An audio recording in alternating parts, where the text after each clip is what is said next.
Ça va, hein, par la grâce de Dieu, ça va. Amen. Comment ça se passe au Congo? Au Congo, ça va bien, mais il y a 2 semaines, on avait perdu une de veuve. Donc, j'ai rendu grâce au Seigneur Jésus. Elle avait quel Parce âge? que la veuve, elle avait 93 ans. Mhm. Elle les a eu le 20 juillet qui vient de passer. Mhm. Donc, elle est partie bien sûr au ciel parce qu'elle avait accepté le Seigneur. Amen. Et elle est même sur le blog, là, vous allez Amen. voir la veuve qui est devant. Amen. Ben, expliquez un peu à nos téléspectateurs qui nous regardent, qui peut-être pour la première fois regardent TV de Vie. Expliquez-nous un peu, nous on connaît un peu le Villa Samuel, mais pour ceux qui nous regardent, essayez un peu de nous expliquer c'est quoi Villa Samuel, quel est le travail qui se fait, parce que nous croyons que dans cette émission, nous voulons pas créer le royaume du pain quotidien, bien sûr, nous croyons que nous sommes dans un corps et dans ce corps-là, il y a multiples fonctions, il y a multiples personnes qui font un bon travail, qui honorent le nom du Seigneur, et tous ensemble, nous voulons par le biais de cette émission, glorifier Dieu de toute l'œuvre qu'il accomplit par-ci, par-là, dont à Villa Samuel. Racontez-nous un peu. Donc, Villa Samuel, je sais que parmi tant d'autres, il y a beaucoup de gens qui connaissent déjà cette association caritative chrétienne. Donc, nous travaillons avec les veuves, plus précisément au Congo. Et ici, la dernière fois qu'on était ici, qu'on est passé à l'émission, on avait dit que ici aussi, on fait un grand travail parce que nous sommes maintenant dans des maisons de retraite. Amen. Mais plus précisément, nous sommes au Congo. Pourquoi? Parce que là, il y a beaucoup plus de besoins. Il y a beaucoup plus de demandes. Je ne dirais pas que la misère est beaucoup plus au Congo, mais c'est là où le Seigneur vous a envoyé pour la première fois. Voilà, c'est une première terre que le Seigneur nous a confiée. Donc par là, on a au moins 100. En ce moment, il y a 97 veuves. Amen. Il y en avait au moins 120, mais il y en a beaucoup de veuves qui sont parties, qui ont retrouvé leurs enfants. Donc, on en a plus de 10 qui sont partis en Angola, de l'autre côté du pays. Et il y en a d'autres qu'on les a perdus parce que maladie, l'âge. Comme il y a 2 semaines, je viens de vous dire là, il y a 2 semaines passées, nous avons perdu la plus vieille. Donc, elle est morte dans le Seigneur, donc c'était la joie. Amen. On l'a enterrée dans son village natal. Amen. Donc, nous avons reçu la nouvelle. On a pu faire. D'ailleurs, je remercie beaucoup de gens qui nous ont soutenus, qui nous ont aidés à donner un peu de moyens, financiers. Et ça nous a vraiment aidés. Nous avons envoyé au pays et cela a permis pour les funérailles. Amen. Et comment ça fonctionne un peu au Congo, une journée type avec les veuves un peu?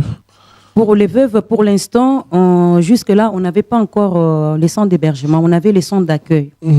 Justement, si Dieu permet, donc à la fin de cette semaine, on va envoyer, Villa Samuel va envoyer un missionnaire pour aller Amen. La permanence. Alléluia. C'est-à-dire, le Seigneur nous a aidés, nous a bénis, nous a fait grâce. Maintenant, on va récupérer quelques veuves qui sont vraiment dehors. Je peux dire qu'ils dorment dans des dépôts. Là où on va des boulangeries, ils sont presque dehors. Donc on va aller les récupérer et elles seront là avec nous. Amen. Mais pour vous expliquer ce que nous faisons, nous sommes là un week-end sur 2. Un week-end sur 2, nous sommes avec elles pour les enseigner, passer des bons moments dans la présence de Dieu. Amen. Les communiquer, les pensées du Seigneur. Amen. Et ce sont des veuves qui sont maintenant transformées. Amen. Donc, elles ont accepté le Seigneur avec simplicité, Amen. avec cœur.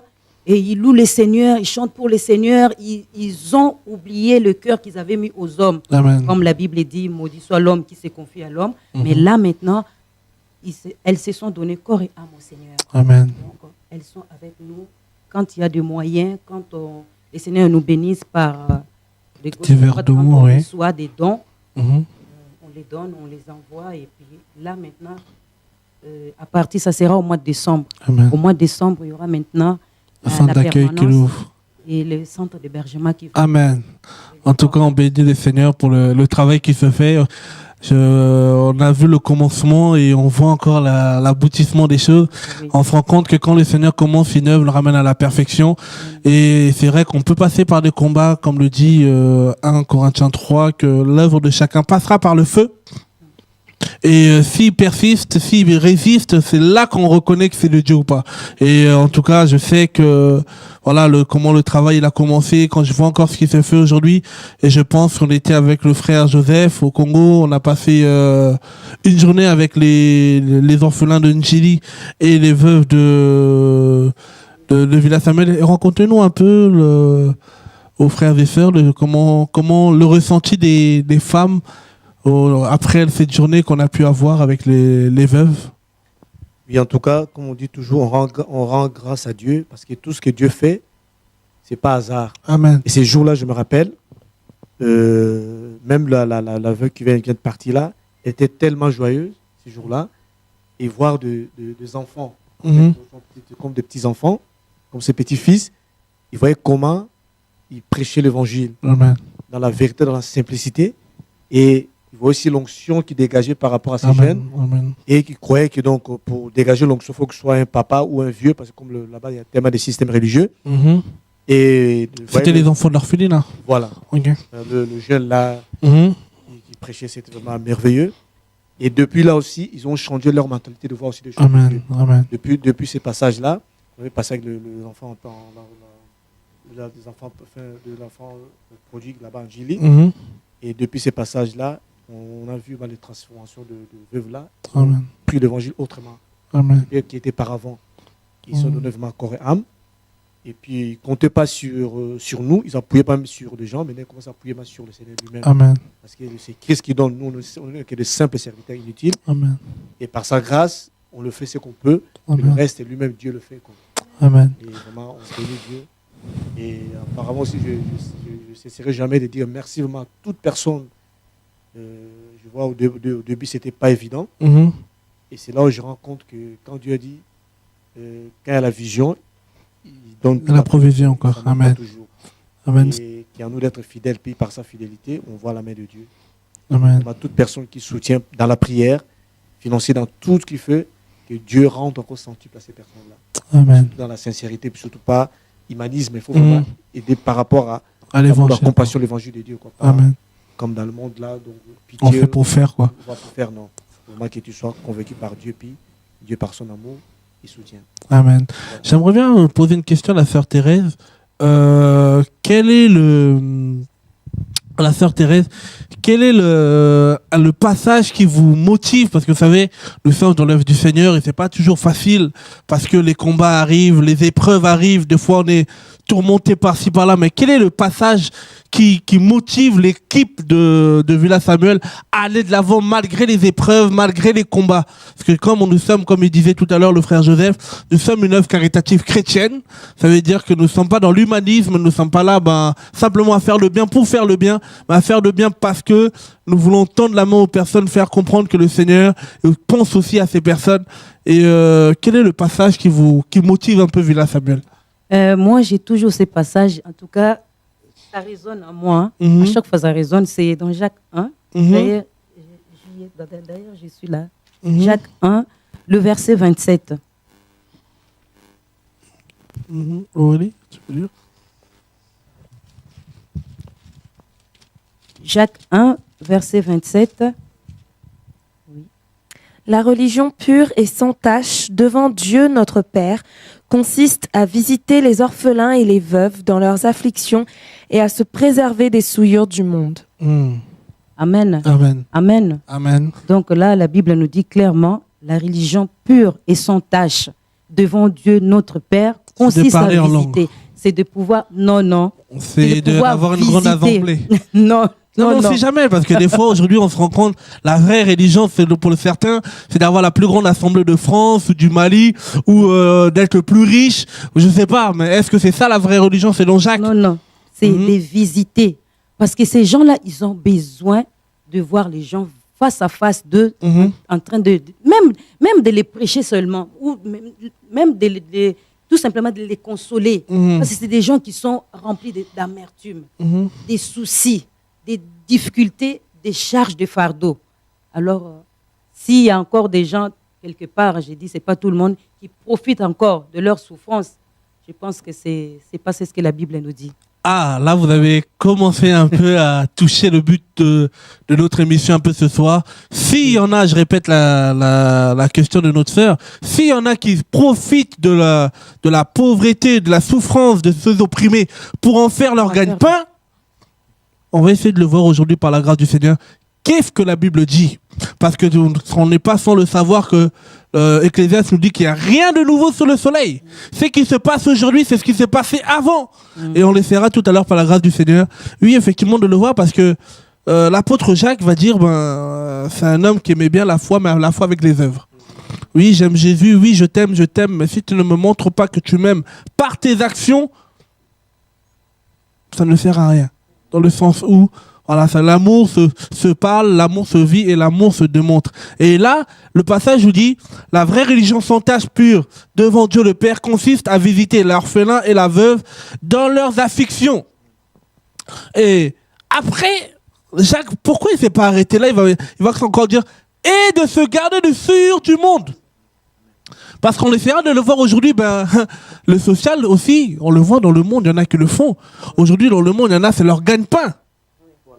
À l'époque, quand je regardais par exemple des grosses structures qui peuvent exister, les Restos du Cœur, à un moment ou l'autre, tu vas entendre un gros scandale, la femme de Coluche, elle a pris de l'argent par-ci par-là, pour dire que quand on est dans le monde, on n'a pas le vrai amour. L'amour agapé sans intérêt. L'amour selon 1 Corinthiens 13. C'est-à-dire qu'on fait des choses pour faire. Ou on fait des choses parce qu'on a une ambition derrière. Et laissez-moi vous dire que je viens du Congo il n'y a pas longtemps. Et je sais que ce n'est pas qu'au Congo, c'est un peu partout. Aujourd'hui, dans le monde chrétien, trop de fondations ou trop de ASBL, comme on le dit, mais des ASBL que dans les papiers. Et on ne sait même pas d'où ils sortent, on ne sait pas d'où ils siègent, on ne voit pas aussi le travail qu'ils font. Alléluia. Et que le Seigneur nous aide. On essaiera de développer ça là tout à l'heure. Comment vas-tu, Aurélie? Moi, par la grâce de Dieu, ça va. Amen. Et comment ça se passe un peu l'œuvre, la mission, le travail, toi-même, dans ton engagement avec le Seigneur, où c'en est au niveau du pain quotidien, le travail, le service? Dieu fait de grandes choses. Dieu travaille vraiment. Et en fait, ce dont je me rends de plus en plus compte, c'est que souvent quand on est, je dirais, dans notre environnement chrétien habituel, on ne se rend pas vraiment compte de ce que Dieu fait et de l'œuvre qu'elle fait. Et parfois, on peut croire que c'est des petites choses, alors qu'en fait, ce sont ces petites choses-là qui apportent la vie, vraiment. Lorsque le Seigneur permet que ses enfants aillent auprès de ceux qui sont dans le besoin d'entendre la parole de Dieu pour être délivrés. Et déjà, on a la nouvelle, on a une nouvelle structure avec laquelle nous travaillons. Donc on en a fait part déjà dans notre newsletter pour ceux qui l'ont reçu. Et donc cette structure se trouve au Mali. Amen. Et Dieu nous a fait grâce donc de pouvoir être en partenariat avec un orphelinat qui accueille, qui s'occupe actuellement d'une 30aine d'enfants. Et c'est une très belle œuvre que le Seigneur fait depuis plusieurs années déjà avec notre sœur là-bas sur place. Noël, oui. Et vraiment que le Seigneur soit grandement béni et la bénisse. Amen. Aussi beaucoup pour tout ce qu'elle fait, pour son engagement. Et faut savoir aussi qu'elle, et ça personnellement ça m'a beaucoup touchée aussi, c'est qu'elle elle accueille et elle s'occupe de jeunes femmes qui acceptent de garder leur enfant, de ne pas avorter, ni de les faire, ni de les, je dirais, les délaisser dès la naissance, qui acceptent de les garder pour les élever. Et dans ce cadre-là, elles reçoivent aussi des enseignements, elles ont l'occasion d'entendre parler du Seigneur et ça permet bien à ces filles de pouvoir se reconstruire et puis de pouvoir apprendre à être des mères pour leurs enfants. Il faut savoir que certaines d'entre elles ont été violées parfois et donc à cause de ça veulent tout simplement avorter et le Seigneur permet non qu'elles gardent l'enfant et qu'elles puissent les éduquer. C'est vraiment magnifique de voir ça parce que le monde enseignerait totalement autre chose et par la grâce de Dieu, ces filles, ces femmes ont l'occasion de pouvoir rencontrer le Seigneur à ce moment-là pour ne pas faire cette bêtise. Et vraiment que le Seigneur soit béni donc par rapport à ça. Alors avec cet orphelinat, on a l'occasion de pouvoir faire d'abord des partenariats, des parrainages projets, je dirais, voilà. Donc, de parrainer des projets qui sont mis en place pour les enfants dans cette structure. Et puis, on verra plus tard, pourquoi pas, pour un parrainage des enfants, si le Seigneur permet. Amen. Donc, voilà. Et ça, c'est d'une part. D'autre part, récemment, donc, il m'a été donné l'occasion d'aller dans une prison, une grande prison en Île-de-France. Alors, c'était une première pour moi, parce que T'as jamais été en prison? Jamais. Merci Seigneur. Avant de connaître le Seigneur, j'ai jamais eu l'occasion. Et voilà. Bon, pour l'évangile, je suis pas encore rentrée vraiment. Enfin, en tout cas, je veux dire, de façon, pour une persécution. En tout cas, j'y ai pas encore été. Mais qu'est-ce que tu as vu là-bas un peu? Ce qui m'a été donné de voir, eh bien, ce sont des hommes. Des hommes qui se sont retrouvés en prison, bien pour la grande majorité d'entre eux, parce qu'ils ont fait des bêtises dans leur vie, ils ont posé des actes qu'ils n'auraient pas dû, parfois de façon réfléchie, d'autres fois sous, je dirais, le coup de la colère ou de l'émotion, enfin voilà.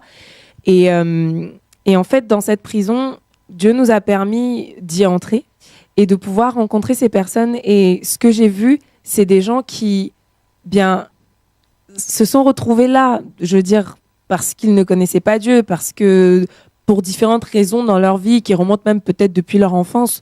Enfin bref, mais ce que j'ai vu surtout, ce sont des personnes qui ont besoin de Jésus.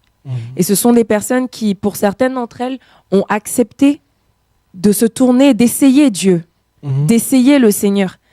Parce qu'au fond de leur cœur, il y avait un vide qu'ils ne pouvaient pas remplir et qui les menait à faire des choses qu'ils n'auraient pas dû, qui les a fait se retrouver en prison. Et je bénis Jésus et je bénis vraiment le nom du Seigneur, parce que j'ai entendu un homme me dire, avant d'être en prison, je connaissais pas Dieu, mais j'ai rencontré Dieu ici. Amen. Et ça m'a tellement touchée, je me suis dit, waouh, Dieu, pour attirer un homme à lui, est capable de permettre qu'il se retrouve dans une situation comme celle-là pour qu'il n'ait plus d'autre choix que de se tourner vers lui. Il faut savoir qu'en prison, il y en a qui deviennent pires que quand ils sont qu'avant de rentrer. Parce qu'ils se font un réseau, parce que s'ils étaient des petits dealers avant, ils vont rencontrer des grands dealers là-bas qui vont leur apprendre comment dealer encore mieux dehors et gagner encore plus d'argent et tomber encore plus bas dans le péché. Et Dieu, dans toute cette obscurité, ces ténèbres, il permet que sa parole soit prêchée. Amen. Et j'ai vu la parole de Dieu être prêchée, je veux dire, sans aucune retenue. Et ça m'a même, moi, étonnée. En France, dans un pays aussi laïque, voir la parole de Dieu prêchée comme ça, je vous promets que c'est pas souvent, à part dans les assemblées. Mais en prison, moi, je m'attendais. Je savais pas, en fait, exactement à quoi m'attendre. Mais quand j'ai vu l'évangile prêché comme ça... on faisait des concerts, où fallait après... Non, c'était une autre expérience. Ah non, là, on n'avait pas besoin, entre guillemets, de passer sous le couvert du chant. On a parlé de Jésus, clairement. Amen. On a eu l'occasion de donner nos témoignages aux prisonniers. Et, franchement, c'était vraiment une très belle expérience pour moi. Et on se rend pas compte. Moi, ce qui m'a le plus choqué en sortant de là, c'est de me dire que les personnes que j'ai en face de moi, elles me paraissent tellement normales. Et quand on quel est le témoignage qui t'a choqué, par exemple, d'une personne que tu as rencontrée là-bas? On a rencontré des gens ils ont massacré des personnes, hein. Ils ont pris des couteaux, ils ont poignardé des gens. Enfin, et pourtant, quand on les voit, on croirait pas. Enfin, on dirait des gens normaux, entre guillemets. Mais c'est là aussi où nous qui sommes enfants de Dieu, on sait très bien que ce sont des esprits aussi qui poussent l'homme à faire ça. Mais c'est incroyable. Et de voir en fait que le Seigneur donne l'opportunité de pouvoir être délivré de ça. On a eu le témoignage aussi d'un jeune homme qui avait écrit une lettre pour remercier un homme de Dieu qui en prison lui avait parlé de Jésus au moment où il allait faire une grosse bêtise parce qu'il voulait se suicider. Voir la lettre qu'il a écrite, merci, tout ça, de m'avoir soutenu et tout. Et je sais que parce qu'en fait, on le transférait de prison parce qu'il était en danger dans la prison où il était à cause de ce qu'il avait fait. Donc, il voulait se suicider à cause de ça. Et par l'intervention, donc, de cet homme de Dieu, il a été délivré d'un esprit de mort. Et ensuite, le Seigneur a ouvert pour une lui, porte. Quoi, pour oui, l'homme de Dieu lui a prêcher le Christ. Ça veut dire qu'on peut prier pour les gens en prison. Exactement. Amen. On peut prier pour les gens en prison. On Ce peut n'est leur pas parler que dans de nos Jésus. assemblées. Non, pas du tout. Non, mais c'est très important de préciser parce que des fois, on pense que la vie chrétienne s'arrête que dans les 4 murs. Or que la Bible nous dit excuse-moi Aurélie, dans Hébreux 13, on peut le prendre. Parce qu'il y en a un qui m'a envoyé un message dans notre mail en nous disant oui, mais pourquoi vous allez voir les prisonniers? Je dis mais le Seigneur nous aime avec un amour inconditionnel. Premièrement, ça veut dire que ces personnes-là, c'est vrai qu'ils ont fait ce qu'ils ont fait parce qu'ils eu le mérite dans le sens où ils sont quand même emprisonnés. Mais maintenant, quand ces personnes viennent à Jésus, est-ce que Jésus va les repousser? Non. Ils prennent conscience aussi de leur état. J'ai pu entendre des témoignages où... Hébreux 13 nous dit quoi? Hébreux 13, verset 3, Aurélie, tu peux lire? Hébreux 13, verset 3. Souvenez-vous des prisonniers comme si vous étiez aussi prisonniers, de ceux qui sont maltraités comme étant aussi vous-même dans un corps. Ok. Souvenez-vous des prisonniers. C'est-à-dire, on veut simplement, par la grâce du Seigneur, répondre à cet appel que l'auteur aux Hébreux nous donne. Souvenez-vous des prisonniers comme si vous y étiez.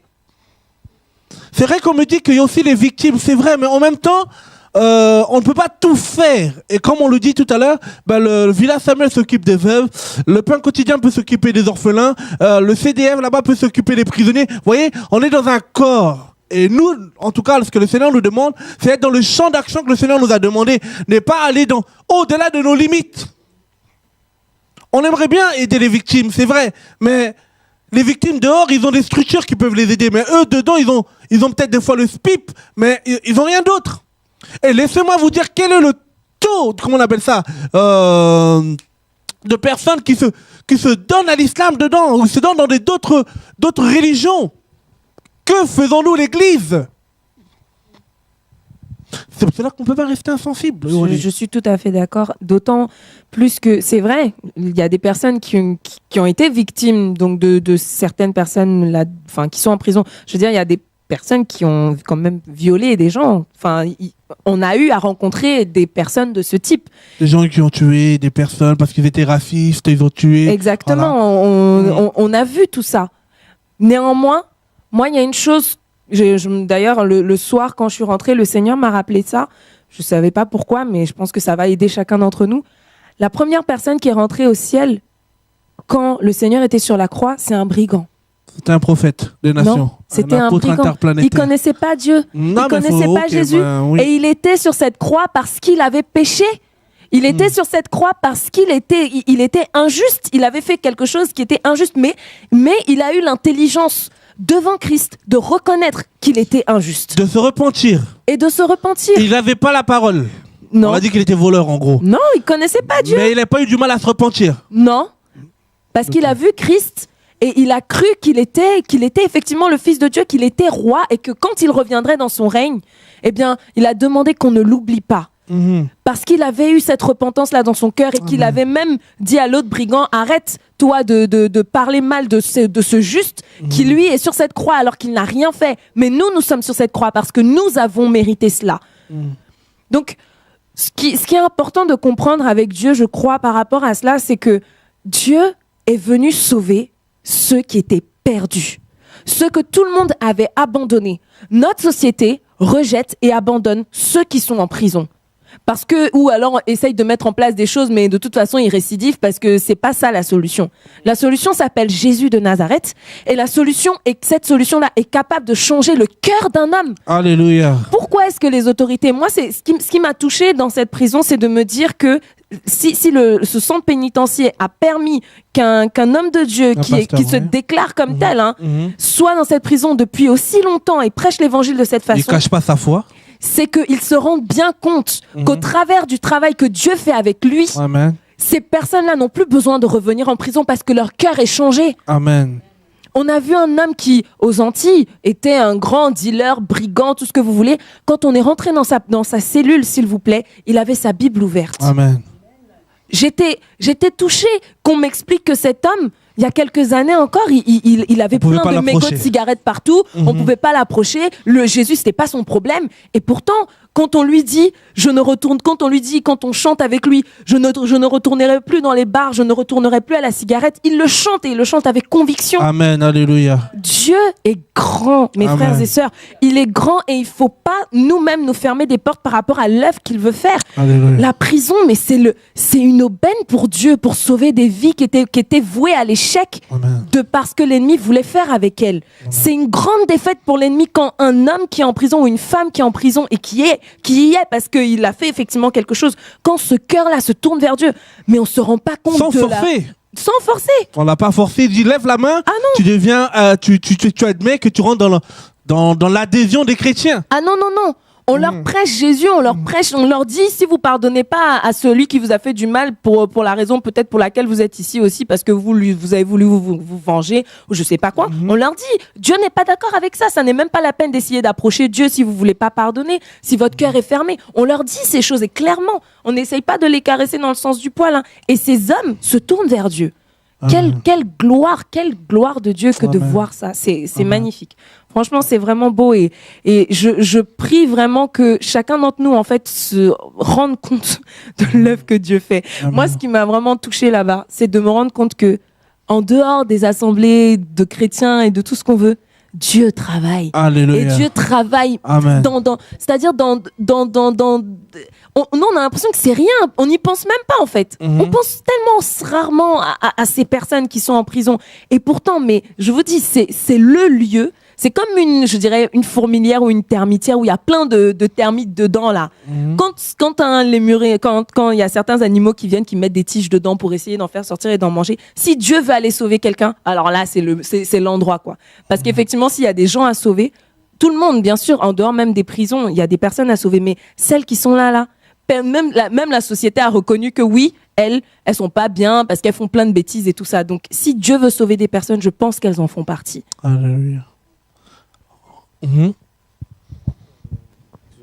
En parlant de prison, ça me rappelle encore quand on était en mission au Congo. Et on lisait un passage qui m'est venu tout seul à l'esprit là. On peut lire. Sur Matthieu 25. Matthieu 25, oui. En parlant de prison, parce que j'aime bien aller dans la prison, c'est là où il y a la souffrance également des vrais chrétiens. Au lieu d'aller dans les endroits où il y a luxe, tout ça là, mais il faut aller là où vraiment les gens ils ont besoin de Jésus-Christ, quoi. Matthieu 25 à partir du verset 35. Matthieu 25 à partir du verset 35. Car j'ai eu faim et vous m'avez donné à manger. J'ai eu soif et vous m'avez donné à boire. J'étais nu et vous m'avez vêtu. J'étais étranger et vous m'avez recueilli. J'étais malade et vous m'avez visité. J'étais en prison et vous êtes venus vers moi. Amen. Amen. Vous voyez, c'est un passage, je dis, beaucoup de chrétiens, beaucoup de grands serviteurs de Dieu, soi-disant des apôtres, des bishops, de plein de gens, soi-disant de véritables chrétiens qui lisent cette parole. Mais en lisant cette parole, on regarde, il y en a qui disent, mais quand il était en prison, qui était en prison, qui était malade, je n'ai pas visité. On ne peut pas voir Dieu comme ça. On voit Dieu à travers de nous, à travers des gens que Dieu a créés. Alléluia. Amen. Et est-ce que, en tant qu'enfant de Dieu, tout à l'heure vous avez parlé sur il y a plein d'organismes qui existent dans le monde.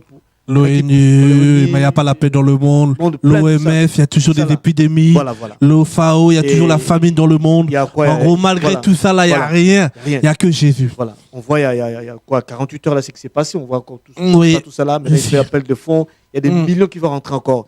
Et il y aura encore des escroqueries, malheureusement. Voilà, c'est ça. Mais il faut aller dans les prisons, voir les prisonniers, lui présenter Christ. Pas le donner à manger. D'abord, présenter Christ. Amen. Et puis après, on le donne à manger. Il a dit, j'étais nu. Je me rappelle quand on était à prison au Congo là-bas, on voyait des prisonniers qui étaient nus. C'est la première fois que je vois des prisonniers nus. Oui, à Makala, oui. J'étais choqué. J'ai dit, mais comment? Maintenant, on le donne le vêtement. On ne met pas partir, on le donne comme si on tourne le dos. Il y a des responsables, il prend encore leurs vêtements. Ça m'a tellement choqué, Seigneur. En tout cas, merci de m'avoir créé, entre guillemets, un peu dans l'écart dans cet endroit-là. Et c'est là où on voit, il y a des prisonniers. Quand on est déjà mot prison, c'est un mot qui, donc tu es privé de liberté déjà. Quand tu es privé de liberté déjà, c'est pas évident. En plus, à part la liberté, encore pour manger, c'est pas évident. Et il y a plein de on n'aide pas Dieu. On présente Dieu et puis Dieu, par son amour, il touche les gens. Après, les gens, il fait les gestes. Et ces gestes-là, les gens qui gèrent cette association-là, il faut qu'ils soient aussi avec cet amour de Dieu. Pas amour du monde, mais amour agapé, le véritable amour de Dieu. Donc, vraiment, dans ce passage, c'est clair. Il y en a qui sont dans des hôpitaux, dans des endroits vraiment pénibles. est-ce qu'on les visite? On les donne à manger? Je me rappelle, le jour où on avait pris décision à Villa Samuel au Congo du Monde, chaque réunion, il faisait tellement 35, 45, 40 degrés. Après la de réunion, il n'y avait rien. On dit, bon, Dieu nous a inspirés. On dit, non, maintenant, chaque réunion va donner de l'eau à boire, tout ça là. Et je vois le premier jour, comment le veuve, il s'est battu pour boire de l'eau. Je dis, waouh! Et c'est depuis là, maintenant, il trouve ça normal, parce qu'on a fait ce qu'on pouvait faire. Donc, il ne faut pas aider pour aider, mais il faut qu'il y ait Christ en vous d'abord pour aider. Tu ne peux pas sauver quelqu'un si toi-même tu n'es pas sauvé. Amen.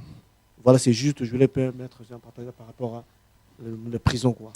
Et Dieu nous aide. En tout cas, on bénit Dieu par rapport à tout ce qui se fait.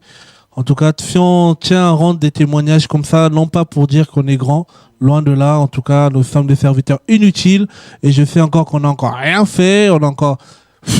Allez, on vous parle d'une prison. On a fait 14 prisons. Il y a combien de prisons en France? Et encore, au Congo, il y en a combien? Mais je sais une chose, même si ce qu'on fait est comme une goutte d'eau dans l'océan, mais l'océan est constitué de plusieurs gouttes d'eau. Et petit à petit, nous allons quelque part avec le Seigneur. Mais une chose est sûre, c'est que toute la gloire revienne à Dieu. Seigneur, nous avons encore besoin de toi par ta grâce. Et nous avons aussi, vous qui nous regardez, besoin de vos prières. Si nous vous rendons ce compte rendu, c'est pour vous dire là où votre argent part, là où aussi le temps que vous prenez dans la prière, dans les coulisses, le Seigneur agit. Alléluia. C'est-à-dire qu'on prie dans les coulisses, dans la visu, comme ça, on voit aussi son œuvre, on voit le travail qu'il fait et on ne tient qu'à le glorifier, à le rendre gloire, que toute la gloire nous revienne en tout cas. Mais ce qui est sûr, c'est que nous ne voulons pas nous arrêter au nom de Jésus. Nous voulons encore continuer dans la course, nous voulons encore continuer dans le champ. Non pas aller dans les limites des autres, mais dans les champs sur lesquels le Seigneur nous a préparés d'avance pour la gloire de son Saint-Nom. Parce qu'il y a des besoins. Il y a des besoins et manque de peau, quand il y a des besoins, il y en a qui en profitent. Comme je le disais tout à l'heure, et je tiens vraiment à le souligner, il y en a qui peuvent se servir de la misère des hommes, des uns, des autres, pour en faire un commerce. Comme il n'y a pas longtemps, quand on a commencé notre épicerie, qui me disait, pourquoi pas le vendre les choses? Alors que, nous on a dit non, mais le Seigneur nous donne la directive de donner gratuitement les choses. Il va nous dire, oui, mais attends, mais tu sais pas combien de pactoles tu peux te faire avec tout ce que vous prenez? Mais oui, mes frères, je peux me faire des pactoles sur la terre. Mais après, ces pactoles rouillés, avoir la récompense des hommes, avoir ma récompense, et qu'est-ce que Dieu me donnera derrière?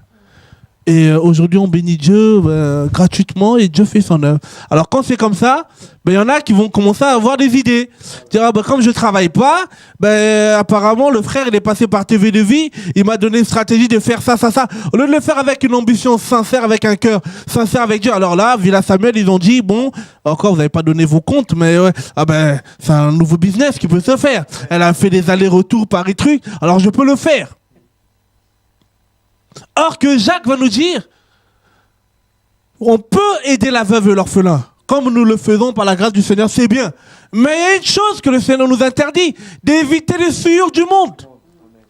Alléluia. Parce qu'il y a beaucoup de souillures. Parce que quand on parle social, les gens des fois aussi veulent soutenir. Mais où soutenir? Telle est la question.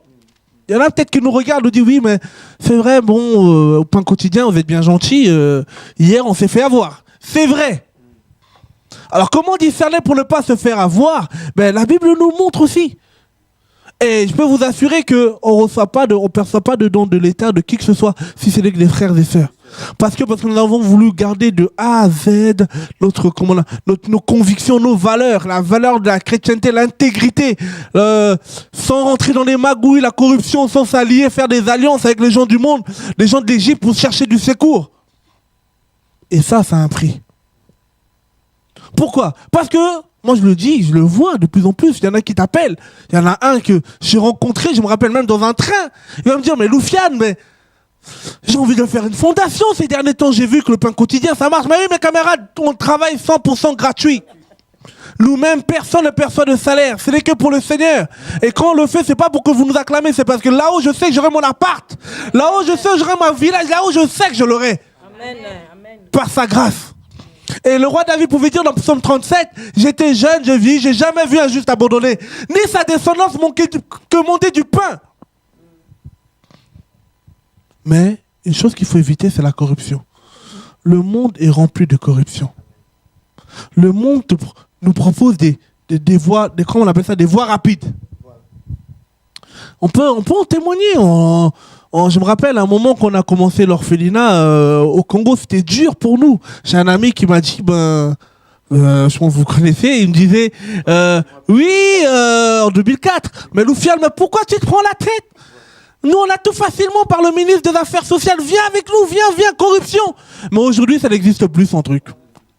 Frère, la crainte de Dieu nous donne l'assurance dans le travail. La crainte de Dieu nous aide la persévérance.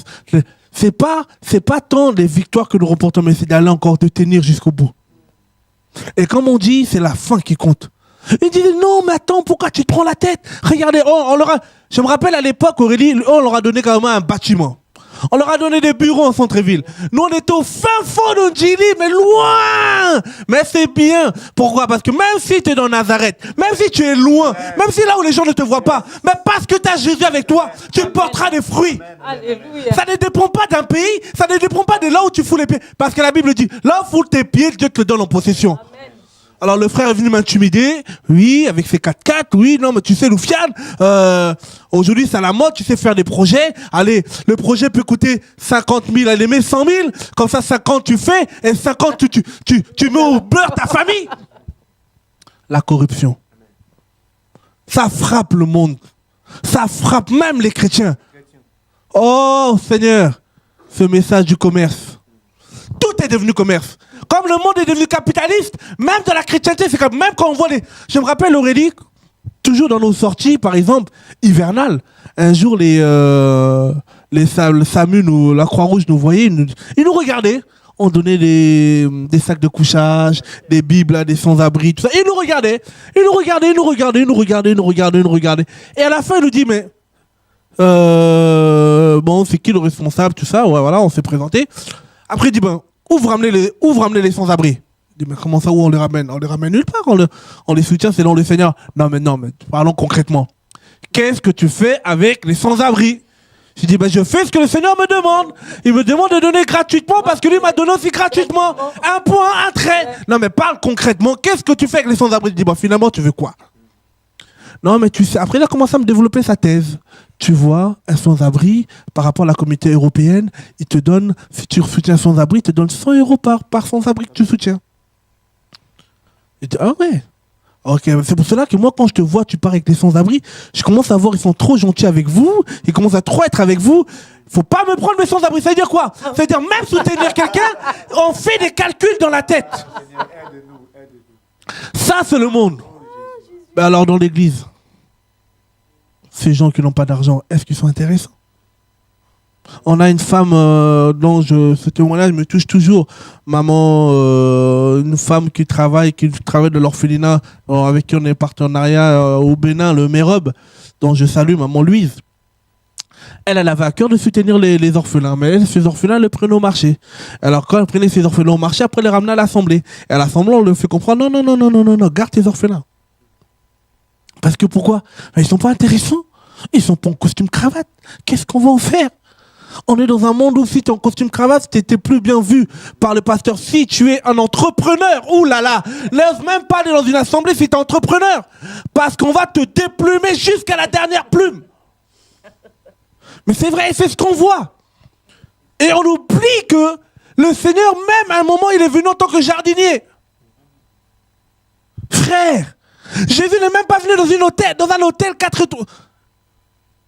Il n'y avait même pas de clinique à son époque. Même la crèche, là, l'on dit, il n'y a pas de place pour toi. Notre Jésus. Et il est parti naître où? À un moment, soyons sérieux, s'il vous plaît. Non, mais soyons sérieux, parlons clairement. Qu'est-ce qu'on fait de ces pauvres? Le Seigneur dit, il fait pleuvoir sur les bons, sur les méchants, sur les pauvres, sur les riches. Mais nous, on aime beaucoup plus les riches que les pauvres. Qu'est-ce qu'on en fait? Ou on se dit, c'est une stratégie pour avoir de l'argent. Surtout dans le pays en voie de développement. Frère, en tout cas, je le dis, merci Seigneur pour l'émission. Là où on va entendre qu'il y a une fondation telle qui ne sont pas sérieux, on va le dire clairement. Pourquoi? Parce que nous tous après nous en pâtissons. Ah oui, parce que les autres vont se dépouiller, et quand, par la grâce du Seigneur, le Seigneur va ouvrir des portes, comme là, il ouvre encore au niveau du Tunis, dans tous les pays où il ouvre, quand on va vouloir travailler sérieusement, on va dire, mais non, mais vous êtes... on en pâtit des erreurs des autres. Or, il y en a qui veulent faire un travail sérieux pour la gloire du Seigneur. Alors, et quand c'est comme ça, en fait, c'est soit la femme du pasteur va faire une fondation, comme le pasteur lui l'a envoyé, c'est comme un peu comme on voit nos présidences dans le monde. Hein. L'homme il est président, la femme elle fait le social. Ouais, on connaît, et ça vient dans l'église. Trop, c'est trop. Où sont ces personnes qui vont faire une réforme sociale? Des personnes qui vont parler clairement, qui vont dire à l'église, arrêtons le business. Parce qu'il y a des, comment on appelle ça, dans les prisons, mais ils ont besoin des Bibles. S'ils n'ont pas d'argent, si on n'a pas d'argent, comment on appelle ça, on les soutient pas aussi des fois par rapport à leur famille, par rapport à leurs projets. Mais s'il n'y a pas d'argent, comment on fait? Alors il y en a qui en profitent avant, ils passent. Regardez aujourd'hui, par la grâce du Seigneur, il y a des enfants au niveau du Congo qui ont leur bac, au niveau du Bénin, il y en a aussi qui passent leur bac aussi. Ben, tout ça, il y a besoin d'argent. Il y a des structures qu'on peut recommander. Et vous savez très bien, plus que moi, que les grosses structures qui existent, quand ils sont dans des pays du tiers-monde, vous savez comment ils servent de RG, vous savez ce qu'ils font dans le secret. Des vues qui disparaissent ou des armes qui rentrent. Alors, en même temps, nous les chrétiens, le Seigneur nous permet par sa grâce de faire un travail, mais que faisons-nous? Oh Seigneur, suscite des personnes qui vont ramener cette réforme sociale au nom de Jésus. Des personnes qui vont dire, non mais, dans nos assemblées, il y a des frères qui ne mangent pas, tu as beau prêcher. En plus, des fois, je vais dire une chose que tu ne se dis même pas, travailler avec les papiers des gens, c'est un péché, on va peut-être pas te le dire, on va attendre que tu ramènes ton argent. Mais si tu meurs, frère, dans cet état, c'est l'enfer. Alors, on va me dire comment faire? Comment faire? Par la grâce du Seigneur, il y a des structures comme une permanence juridique qui est là, qui va t'aider à avoir tes papiers. Et après, glorifier Dieu au nom de Jésus. Alléluia. Mais comment faire? Mettre en place des structures. Non pas pour un profit derrière. Non pas pour un blanchissement d'argent. On connaît. Pourquoi on connaît? Parce qu'on ne tombe pas du ciel, tout simplement. Parce qu'on se renseigne. Parce qu'on voit ce qui se passe dans le monde. Et surtout les païens, ils vont être jugés. Ça, c'est pas notre problème. Mais nous, on parle de l'église. Église. Il y en a besoin des structures. Si vous êtes une structure, on doit être transparent par rapport à l'argent. Transparent par rapport à la gérance. Pour pas, en fait, s'enrichir derrière le dos. Parce qu'à un moment ou l'autre, en Israël, les chrétiens commençaient à... Les Israélites, il y avait une richesse qui commençait à s'accroître en Israël, et maintenant les magistrats commençaient à être pour les riches en dépit des pauvres. Et il n'y avait pas une justice légale. On se rappelle dans Proverbe, on va prendre un passage en Proverbe 31, un passage qui nous encourage aussi par rapport à notre marche. Tu peux le prendre, s'il te plaît, Aurélie? Proverbe 31, verset 8. Proverbe. La réforme sociale. Aujourd'hui, on va parler un peu de la réforme sociale en 30 minutes et on va essayer de comprendre comment nous devons travailler avec sainteté, intégrité et amour pour le Seigneur. Proverbe 31 au verset 8. Ouvre ta bouche pour le muet, pour la cause de tous les délaissés. Ouvre ta bouche, juge avec justice et défends le malheureux et l'indigent. Qu'est-ce que tu comprends par là un peu, Aurélie? Ces deux passages, ces deux versets-là. Le contexte. Le contexte, en fait, ici, c'est la mère d'un roi qui s'appelle, le roi en question s'appelle Lemuel. Et elle est en train ici de l'encourager à être juste, à pratiquer la justice de Dieu. Pourquoi? Parce que cette femme a probablement connu l'histoire d'Israël et de Juda, a dû se rendre compte qu'à plusieurs reprises, le Seigneur a repris des rois en disant à ces rois-là que vous ne faites pas régner la justice. L'injustice règne. Quand il y a un procès, par exemple, si quelqu'un a de l'argent, les juges seront plus à son avantage qu'à l'avantage de celui qui est pauvre. Que vous faites payer des taxes à des personnes qui n'ont pas de quoi payer ces taxes-là. Vous ne pratiquez pas la justice, vous ne tendez pas la main à l'indigent quand quelqu'un a faim, vous ne lui donnez pas. La dîme, vous ne la payez pas pour l'étranger, la veuve et l'orphelin, pour qu'ils aient aussi part à quelque chose pour pouvoir manger. Ça, c'était à l'époque avec les lois sociales. Il fallait donner des dîmes pour la veuve et l'orphelin, les nécessiteux. Même aujourd'hui, elle n'existe plus, mais manque de peau. Vous, ceux qui sont encore les adeptes de la dîme aujourd'hui, même cette dîme sociale, soi-disant des lois sociales pour la veuve et l'orphelin dans les assemblées, c'est même pas la peine. À suivre lundi, l'émission directe, dernière trompette. Continuons. Et donc voilà. Et là, en fait, cette femme, cette mère, est en train d'encourager son fils à pratiquer la justice, à être droit, à ouvrir sa bouche pour le muet, à parler pour ceux qui sont délaissés et pour ceux qui n'ont rien. Et en fait, pourquoi cette femme parle au roi, à son fils? Parce que, étant roi sur Israël, il a une autorité que Dieu lui donne. Et quand le roi fait mal les choses, ça en découle sur tout le peuple. Alors que quand le roi montre l'exemple et est juste, ça en découle aussi sur le peuple, cette justice-là. Et d'où le fait donc que sa mère l'encourage ici. Amen. Cette mère, elle avait raison d'encourager son fils parce que ça date du temps de Salomon et on va se rendre compte un peu, j'ai envie de parler en 20 minutes qui nous restent peut-être, d'un outsider. Nous sommes dans des temps de outsider. Un outsider, c'est quelqu'un qui est hors norme, hors temps. Quand tout le monde voit à gauche, il voit à droite parce qu'il reste toujours dans la lignée du Seigneur. Un outsider, c'est quelqu'un qui est en dehors du système. Et on a besoin dans ce temps de la fin, dans ce temps où le Seigneur revient, des gens qui sont en dehors du système. Des gens un peu comme... à l'époque de de Jean-Baptiste, qui était prêt à dire comment on appelle ça, à Hérode là-bas, tu sors avec la femme de ton frère, c'est un adultère, roi ou pas roi, mais je te dis la vérité. Et que comme je n'étais pas mon partenaire financier c'est Dieu, même s'il n'y a pas à manger, je mangerai le miel et les abeilles, un point trait. Alléluia. C'est pour cela qu'on n'a pas peur, on a besoin de ces gens-là. Et dans le domaine du social aussi, par la grâce du Seigneur, on a eu une personne qui s'appelait, il y en a eu beaucoup, mais je vais prendre un peu une personne, par exemple Amos. J'aime beaucoup cet homme, vous allez me dire pourquoi il donne encore ce nom. C'est un homme que j'ai beaucoup étudié et je me suis dit, Seigneur, on a besoin d'Amos en ce temps de la fin. Pourquoi? Parce que Amos était un outsider. Dans quel sens c'était un outsider? Il n'a pas été à l'école du prophète comme Jérémie. Comme Jérémie, on sait que Jérémie, il était de la lignée de son père, de Anator. Il n'était pas aussi de l'école un peu des prophètes, des sacrificateurs de prophètes comme Ézéchiel. Il n'est pas aussi parti de, comment on appelle, toutes ces classes de prophètes. Mais c'est un homme qui est sorti de quelque part. Alléluia. Qui est sorti de quelque part où le Seigneur a mis un fardeau dans son cœur. Simplement, Amos veut dire fardeau. Il portait ce fardeau de Dieu. À un moment ou l'autre où, après le schisme, les traits d'Israël étaient séparés en deux, le royaume du sud et le royaume du nord. Et Dieu, par sa grâce, pour raconter un peu le contexte, Dieu, par sa grâce, va appeler Amos. Amos, il va l'appeler 150 ans après le schisme.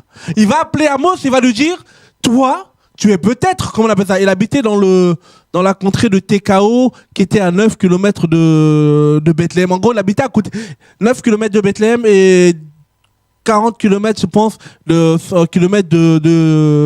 Jérusalem. En gros, il pouvait aller voir le royaume de Juda. Il pouvait aller parler là-bas. Mais Dieu va l'appeler et va l'envoyer parler à Israël. Frère, le prophète n'est méprisé que dans sa patrie. Si tu es maîtrisé, peut-être en France, Dieu peut t'envoyer, d'autres en ont besoin de toi dans les quatre coins du globe. Alléluia. C'est pour cela que tu ne dois pas te fatiguer. C'est pour cela que tu ne dois pas te décourager. Même si on ne veut pas de toi, le Seigneur, ton maître, même on n'a pas voulu de lui. Quand Dieu nous appelle à porter une réforme, peu importe le temps, les circonstances, par sa grâce, il va nous équiper, il nous enverra là où les gens voudront entendre. Alléluia. Dieu n'a pas appelé Amos à aller voir en Juda. Dieu va lui dire, allez, toi tu viens de Juda, mais tu vas aller en Israël. Ça veut dire que c'est possible. Dieu peut prendre un Indien et lui dire, voilà, toi tu es Indien, tu vas aller prêcher en France. Que d'autres soient contents ou pas, c'est pareil. C'est Dieu qui l'a oint, un point, un trait. Dieu peut prendre un homme comme Renard Bonquet, il va lui dire, toi, t'es allemand, mais tu vas aller en Nigeria, tu vas faire un travail. Que les Nigériens soient contents ou pas, les locaux, les pasteurs locaux soient contents ou pas, c'est pas son problème. Dieu suscite qui il veut. Alléluia. C'est pour cela qu'il est Dieu. Parce que s'il ne faisait pas ça, quelle est la différence avec les autres? Et Dieu va susciter Amos. Amos a commencé le travail. On va voir. Prenons le livre d'Amos. Aurélie, tu vas m'aider à la lecture. On va essayer d'aller un peu vite vu le temps. Alors aujourd'hui, on parle un peu de la réforme sociale. On a besoin que là où les gens veulent s'enrichir dans les dos des pauvres, nous prenons un exemple comme Amos. Cette chose-là doit cesser au nom de Jésus. Amen.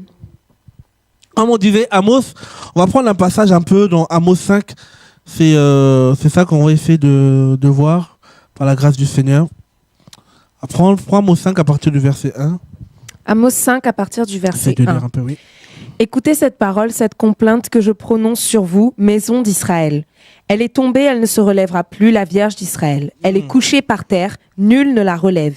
Car ainsi parle le Seigneur l'Éternel. La ville qui mettait en campagne 1000 hommes n'en conservera que 100. Et celle qui mettait en campagne 100 hommes n'en conservera que 10 pour la maison d'Israël. Car ainsi parle l'Éternel à la maison d'Israël. Cherchez-moi et vous vivrez. Ne cherchez pas Bethel. N'allez pas à Gilgal. Ne passez pas à Beersheba. Car Gilgal sera captif et Bethel anéanti. Cherchez l'Éternel et vous vivrez. Craignez qu'il ne se saisisse comme un feu, la maison de Joseph, et que ce feu ne la dévore sans personne à Bethel pour l'éteindre. Ô vous qui changez le droit en absinthe et qui foulez à terre la justice. Il a créé les Pléiades de l'Orion. Il change les ténèbres en aurore. Il obscurcit le jour pour en faire la nuit. Il appelle les eaux de la mer et les répand à la surface de la terre. L'Éternel est son nom. Il fait lever la ruine sur les puissants et la ruine vient sur les forteresses. Ils haïssent celui qui les reprend à la porte et ils ont en horreur celui qui parle sincèrement. Aussi, ils ont en horreur ceux qui parlent sincèrement. Aussi parce que vous avez foulé le misérable et que vous avez pris de lui du blé en présent, vous avez bâti des maisons en pierre de taille, mais vous ne les habiterez pas. Vous avez planté d'excellentes vignes, mais vous n'en boirez pas le vin. Car, je le sais, vos crimes sont nombreux, vos péchés se sont multipliés. Vous opprimez le juste, vous recevez des présents et vous violez à la porte le droit des pauvres. Voilà pourquoi, en des temps comme ceux-ci, le sage se tait, car ces temps sont mauvais. Recherchez le bien et non le mal, afin que vous viviez, et qu'ainsi l'Éternel, le Dieu des armées, soit avec vous. Comme vous le dites, haïssez le mal et aimez le bien, faites régner à la porte la justice, et peut-être l'Éternel, le Dieu des armées, aura pitié des restes de Joseph. C'est pourquoi ainsi parle l'Éternel, le Dieu des armées, le Seigneur. Dans toutes les places, on se lamentera. Dans toutes les rues, on dira « Hélas, hélas !» On appellera le laboureur au deuil et aux lamentations ceux qui disent des complaintes. Dans toutes les vignes, on se lamentera lorsque je passerai au milieu de toi, dit l'Éternel. Malheur à ceux qui désirent le jour de l'Éternel. Qu'attendez-vous du jour de l'Éternel ? Il sera ténèbres et non lumière. Vous serez comme un homme qui fuit devant un lion et qui rencontre un ours, qui gagne sa demeure, appuie sa main sur la muraille et que mord un serpent. Le jour de l'Éternel n'est-il pas ténèbres et non lumière ? N'est-il pas obscur et sans éclat ? Je hais, je méprise vos fêtes. Je ne puis sentir vos assemblées. Car quand vous présentez des holocaustes et des offrandes, je n'y prends aucun plaisir. Et les veaux engraissés que vous sacrifiez en action de grâce, je ne les regarde pas. Éloigne de moi le bruit de tes cantiques. Je n'écoute pas le son de tes luttes. Ça fait des chants non spirituels, quoi. Mais que la droiture soit comme un courant d'eau et la justice comme un torrent qui jamais ne tarit. M'avez-vous fait des sacrifices et des offrandes pendant les 40 années du désert, maison d'Israël ? Emportez donc la tente de votre roi, le piédestal de vos idoles, l'étoile de votre Dieu que vous vous êtes fabriqué.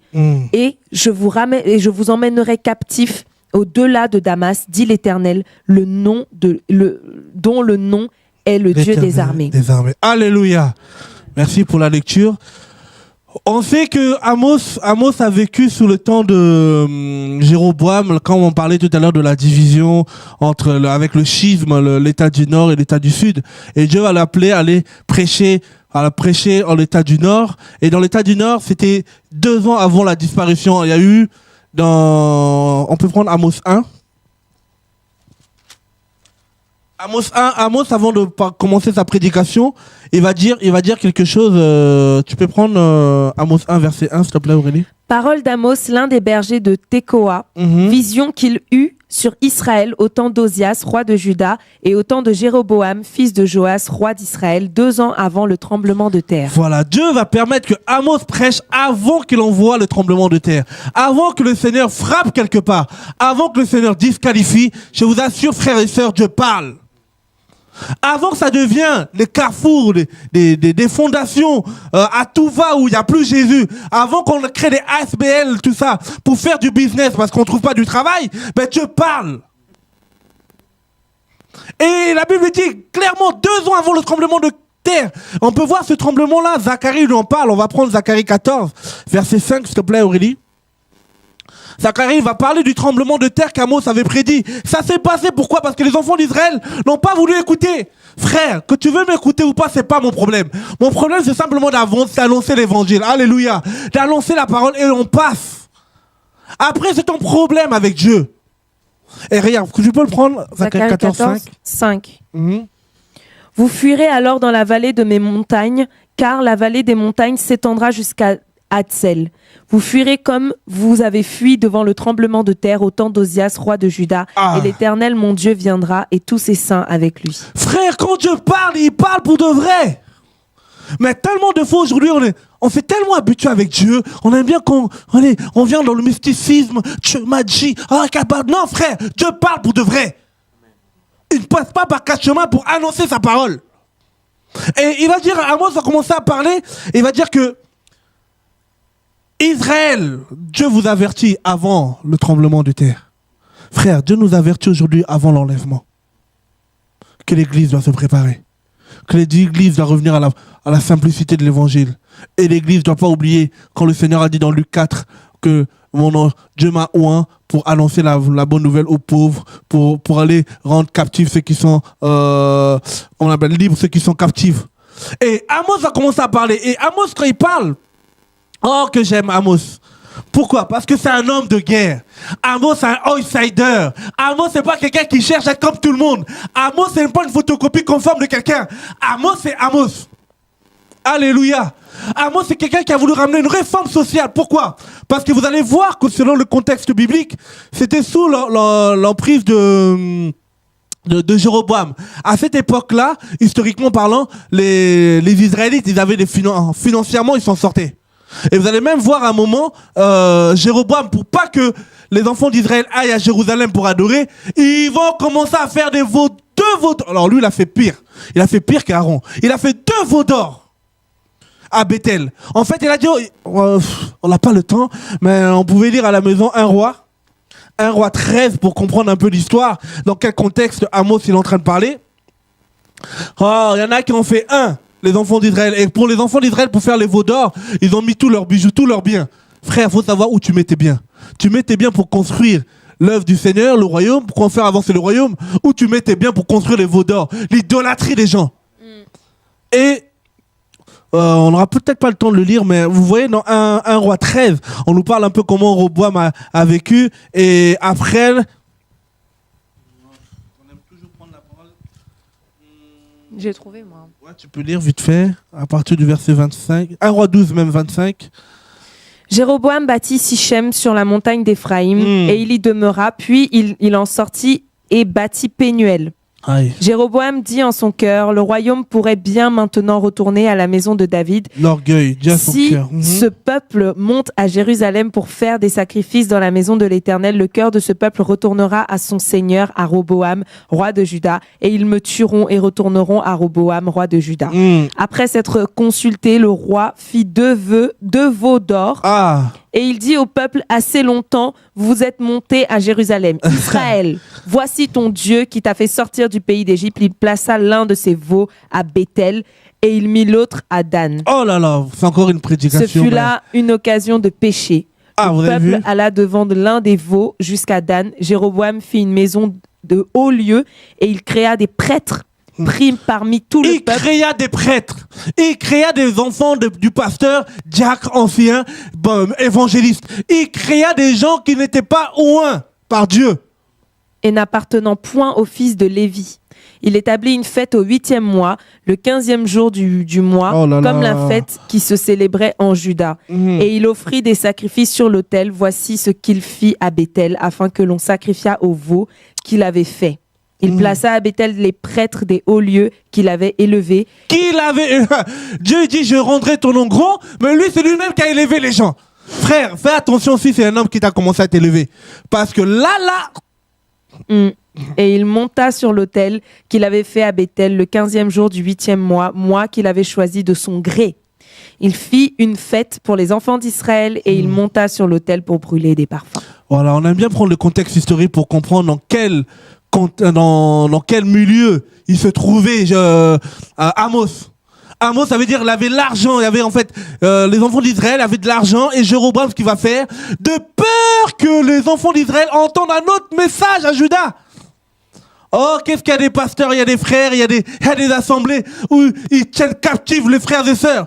Tu ne dois pas aller voir tel pasteur, mais est-ce un péché?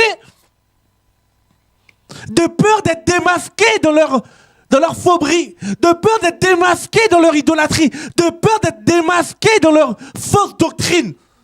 Alors ils vont dire aux frères, ne bougez pas, restez ici. Restez à Béthel, vous bougez pas. Et vous allez voir tout à l'heure, même Amos va dire, mais non, Béthel c'était la maison de Dieu. Maintenant, Béthel était devenu la maison du roi, selon Amos 7. Mais vous allez voir là que Jéroboam avait peur. Alléluia. Et Amos, il va venir, il va dire non, faut tout casser. Il n'a pas eu peur. Si vous voyez Amos 1, Amos 2, Amos 3, Amos 4, il va dire, mais attendez, deux personnes ne peuvent pas marcher ensemble sans être concertées. Si vous n'êtes pas de Dieu, moi je ne marche pas avec vous. Frère, ce n'est pas un péché de se séparer avec des gens qui ne veulent pas marcher en conformité de la parole. Non, mais on a commencé ensemble. Oui, c'est vrai, tu as commencé ensemble dans le pain quotidien. Et après? Avant le pain quotidien, est-ce qu'on avait commencé ensemble? Non. Alors après, à un moment ou l'autre, tu veux faire un choix. Alléluia. Et Amos va commencer à recadrer. Et moi, ce qui m'intéresse un peu, c'est de 3 lieux qu'il a choisi Amos pour recadrer les enfants d'Israël. Il va dire quoi? Il va dire à un moment, ne cherchez pas Dieu à Béthel. Or que, ça vous allez voir c'est une émission qu'on avait enregistrée au pays. Je vais essayer de passer. Si Dieu permet, la semaine prochaine, vous l'aurez sur TV de Vie. Ne pas rester à Béthel. Pourquoi il a parlé de Béthel? Pourquoi il a parlé de Gugal? Et pourquoi il a parlé de Beersheba? Des trois lieux qui étaient importants pour les enfants d'Israël. Et Amos a venu renverser ces systèmes en disant, n'allez plus à Béthel parce qu'à Béthel, il n'y a plus de Dieu. C'est pas... Mais non, mais il faut la sagesse. Mais attends, Loufiane, c'est Dieu qui va le révéler en son temps. Non, mais attends quoi? Si ces personnes meurent aujourd'hui, ils vont en enfer, on fait comment? C'est pas avec une supériorité de langage que Amos est venu leur voir. Parce qu'après, il y a des prophètes qui ont dit, non, mais attendez, moi je suis fils de prophète. Pour qui tu te lèves, tu te prends pour qui? Prophète va prophétiser à l'heure. Il va dire, je suis ni prophète, ni fils de prophète, mais au nom de l'Éternel, je viens vous parler, frères et sœurs. C'est plus un temps de s'arrêter sur les titres. C'est plus un temps d'attendre. Regardez. Sœur Marie-Thérèse, est-ce que tu es prophétesse? Pour avoir fait servi à Samuel. C'est-à-dire, on croit au ministère prophétique, je le crois. Je crois que Dieu parle. Je crois que Dieu suscite des prophètes. Mais quels prophètes? Des prophètes qui vont simplement te dépouiller ta poche ou des prophètes qui vont te dire, viens au présent de Dieu, ton argent, donne-le à ceux qui sont dans le besoin. Sans t'indiquer où tu dois donner les choses. Il va dire, à Béthel, à l'époque, pour aller plus vite, vous allez suivre un peu la prochaine émission, mais ce que Amos va se dire aux enfants d'Israël, cherchez Dieu et vous vivrez. Nous sommes dans un temps où nous devons chercher Dieu, frère. Je ne cherchez même pas le pain quotidien, mais cherchons Dieu. Le pain quotidien n'est jamais ramené quelqu'un au ciel. Nous sommes simplement le canal pour lequel le Seigneur peut passer pour bénir son peuple. Un point, un trait. Amen. Mais cherchons Dieu. Cherchons Dieu. Et dans l'hébreu, cherchons là, c'est Darash. D-A-R-A-S-H. Chercher, c'est pas chercher pour chercher. Chercher dans le but de trouver. Tu cherches pas Dieu, commence à prier, bon Seigneur. Bon là, je te cherche, je te prie, parce que voilà. Non, tu cherches Dieu parce que tu as envie de le trouver, tu as envie d'être utile. Par rapport à ce temps de la fête, tu as envie d'être dans ton champ. Si Dieu t'appelle dans le social, je bénis Dieu et je t'encourage. Mais cherche Dieu de faire les choses selon Dieu. Beaucoup se sont trompés. Beaucoup ont essayé. Bon, non, nous n'allons pas au-delà des limites que le Seigneur nous a arrêtées. Personnellement, je me dis aujourd'hui, le Seigneur ne m'a pas appelé à gérer une église. On peut faire une mission pour encourager les frères, oui. Mais ne va pas me mettre pasteur à aller gérer une église. C'est pas ma grâce. Je le reconnais. Et c'est pas un péché. Et je le dis devant tout le monde dans la TV de vie. C'est pas ma grâce. Chacun sa place. Sinon, je vais faire des dégâts. Alors, qu'est-ce qu'il faut? Que chacun soit à son niveau et fait le travail pour honorer Dieu. Amen. Alléluia. Amos va dire, cherchez Dieu. N'allez plus à Bethel. À Bethel, au début, je vous laisse la prochaine émission. Comme on va aller un peu vite par rapport à le temps. Bethel, et après il dit quoi, Aurélie? N'allez plus où? N'allez pas à Gilgal, ne passez pas à Beersheba. Ok. Bethel, un peu par rapport à Bethel, c'est du verset 4 au verset 8 à 9 là-bas. On nous parle un peu comment à Bethel Dieu pouvait changer les gens, mais et qu'il fallait plus aller à Bethel parce que à cette époque-là, Bethel, il n'y avait plus Dieu. C'est pour cela qu'on dit n'allez plus dans les systèmes, n'allez plus dans des assemblées où on vous coffre dans une fédération, dans un système où on vous dit simplement l'église c'est ça, l'église c'est le bâtiment, tu dois cirer les chaussures de ton pasteur, tu dois le soulever, l'essuyer, mais que Dieu nous aide. Et après il dit quoi? Il dit n'allez plus à Gilgal. Qu'est-ce qui s'est passé à Gilgal? Comment on appelle ça? Les enfants d'Israël, ils ont fait à Gilgal. On peut prendre le verset. Pendant Genèse.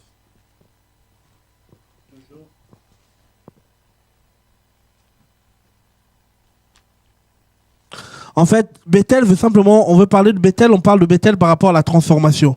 Après, il dit quoi? N'allez pas à Gilgal. Gilgal.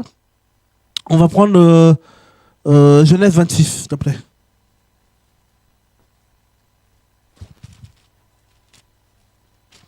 Genèse 26. À quel verset? Verset 23. Genèse 26, verset 23. Il remonta de là à Beersheba. L'Éternel lui apparut dans la nuit et dit, « Je suis le Dieu d'Abraham, ton père, ne crains point, car je suis avec toi. Je te bénirai et je multiplierai ta postérité à cause d'Abraham, mon serviteur. » Il bâtit là un autel, invoqua le nom de l'Éternel et y dressa sa tente. Et les serviteurs d'Isaac y creusèrent un puits. Et chapitre 46, versets 1 à 4. Chapitre 46. Versets 1 à 4. Israël partit avec tout ce qui lui appartenait. Il arriva à Beersheba et il offrit des sacrifices au Dieu de son père Isaac.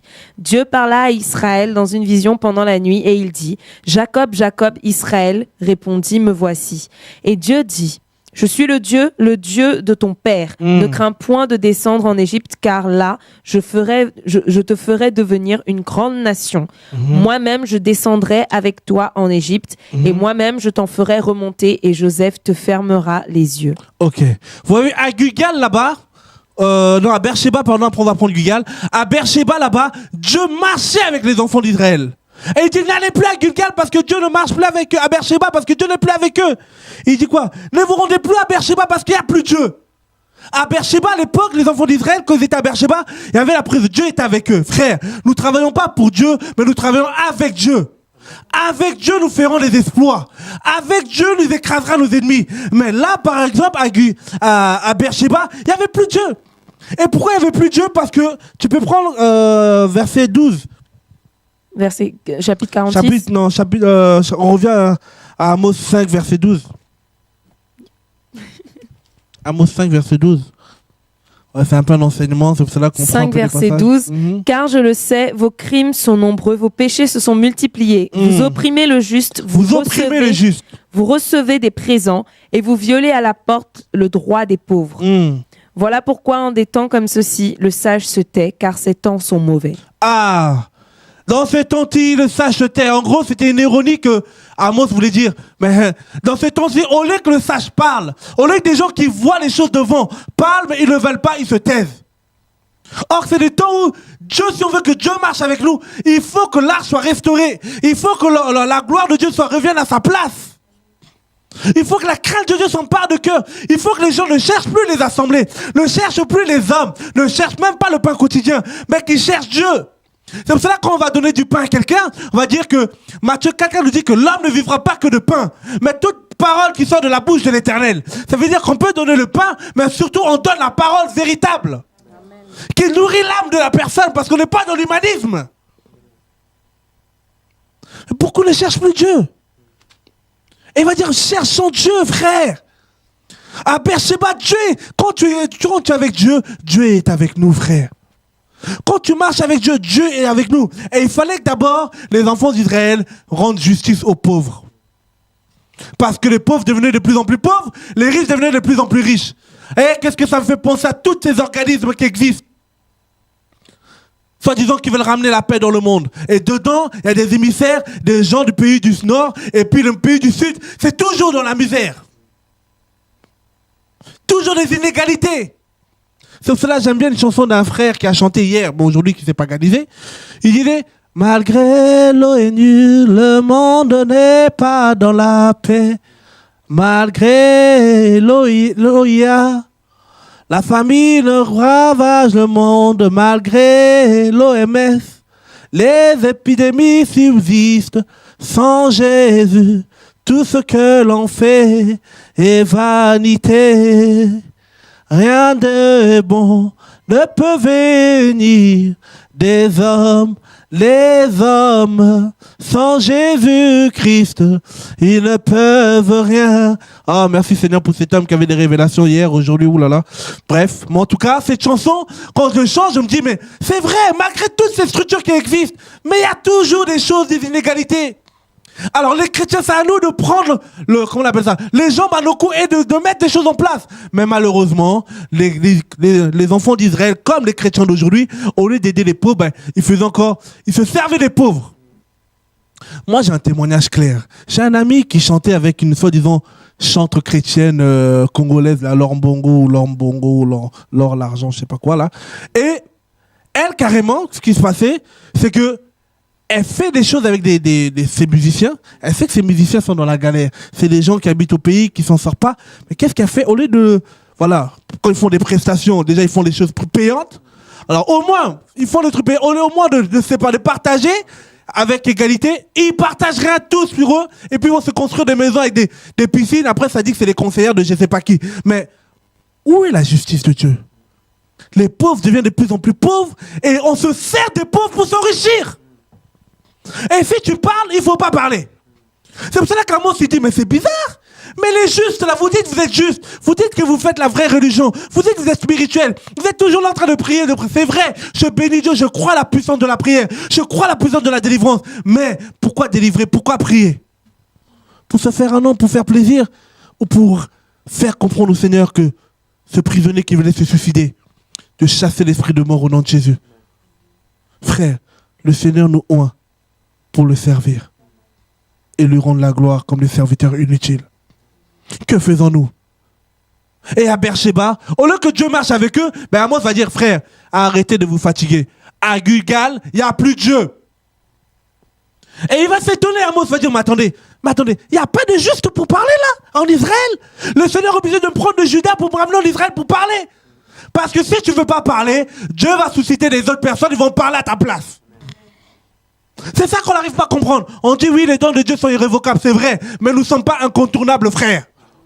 Si je ne parle pas, si je ne fais pas mon travail que le Seigneur me demande de faire, il mettra quelqu'un d'autre au pain quotidien et je passerai aux oubliettes. Un point trait, il est comme ça, Dieu. Alors comme je ne veux pas être, comme on dit, les derniers sont les premiers, alors je ne vais pas devenir dernier comme ça, on se fait violence parce que le royaume des cieux, c'est les violences, on en parle, on se fait violence jusqu'au bout au nom de Jésus. Alors d'aujourd'hui, tout ce qu'on a fait, c'est rien. On dit, Seigneur, il y a encore beaucoup. Regardez ce qui s'est passé encore en Philippines. Là. Il n'y a pas un quotidien là-bas. Hein? Il y a du taf, frère. Il y a du taf. Alors arrêtons la distraction. Il n'y a plus de Dieu à Beersheba. Il n'y a plus de Dieu. N'y allez plus. Là où tu vois qu'il n'y a pas de Dieu, là où tu vois que Dieu n'est pas honoré, frère, tu peux dormir. Même si on dit que c'est le jour du Seigneur. Et pour continuer, on va essayer d'avancer. Et il dit maintenant, il va parler de Gilgal. On va prendre... pour voir Gilgal, c'est un peu du verset 21 au verset 27. On peut prendre un passage dans Josué 5, verset 9, qui nous parle qu'est-ce qui se passe à Gilgal. Même à Gilgal, il ne faut plus y aller, frère. Bethel, Beersheba, là où le Bethel, le lieu de transformation, là où Jacob était transformé, il était Jacob le trompeur, il est transformé en Israël. Beersheba, là où le Seigneur était avec eux, marche avec eux. Mais Amos dit, n'y allez plus. Maintenant, si tu dis ça, on dit que tu n'as pas la sagesse, tu n'as pas d'amour, c'est pas un problème, frère. Je suis pas un super-héros. Je vous parle pas avec une supériorité de langage. Mais je vais simplement appliquer ce que Amos me dit. Les justes, ils voient les choses, mais ils parlent plus. Ils parlent plus. Il le dit. Mais les justes, là, vous voyez les choses, mais vous fermez les yeux. Maintenant, s'il y en a un qui parle, pourquoi tu parles? Ça te concerne pas. Frère, si, ça me concerne. Parce que c'est mes frères qui sont dans la galère.